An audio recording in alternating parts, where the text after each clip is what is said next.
2028 ಮತ್ತೆ ಡಿಲಿಮಿಟೇಷನ್ ಆಗುತ್ತೆ ಅನ್ಸುತ್ತಾ? ಆಗ್ಬಹುದು. ಎವ್ರಿ 25 ಇಯರ್ಸ್ಗೆ ಡಿಲಿಮಿಟೇಷನ್ ಆಗುತ್ತೆ ಅಂತಕ್ಕಂಥದ್ದು ಅದು ಸಂವಿಧಾನಿಕವಾಗಿ ಅವಕಾಶ ಇದೆ. ಈಗೇನೋ ಮಾನ್ಯ ಪ್ರಧಾನಮಂತ್ರಿಗಳು ಒನ್ ನೇಷನ್ ಒನ್ ಎಲೆಕ್ಷನ್ ಅಂತಕ್ಕಂಥ ಒಂದು ಕಾನ್ಸೆಪ್ಟ್ ಇಟ್ಕೊಂಡು ಅವ್ರು ಮಾಡಬೇಕು ಅಂತಿದ್ದಾರೆ. ನಿಮ್ಗೇನು ಸರ್ ಅದ್ರ ಬಗ್ಗೆ ಅಭಿಪ್ರಾಯ?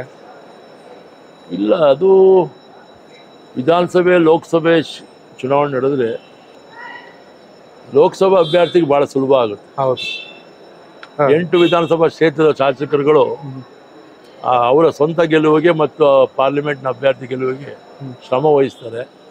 ನಿಮ್ ಭಾಗದಲ್ಲಿ ಸುನೀಲ್ ಬೋಸ್ ಮನೇಲಿ ಕುತ್ಕೊಂಡೆ ಗೆದ್ದು ಬಿಡ್ತಾರೆ. It will be easy for the any parliament candidate.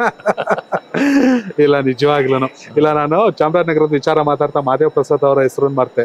ಅವರು ಕೂಡ ತುಂಬಾ ಒಂದು ರೀತಿ ಟ್ರೂ ಲೀಡರ್. ಈಗ ಅವ್ರ ಮಗ ಕೂಡ ಗುಂಡ್ಲುಪೇಟೆ ಶಾಸಕರಾಗಿದ್ದಾರೆ. ಕನೆಕ್ಟ್ ಕರ್ನಾಟಕ, ಇದು ನಿಮ್ಮ ನೆಟ್ವರ್ಕ್.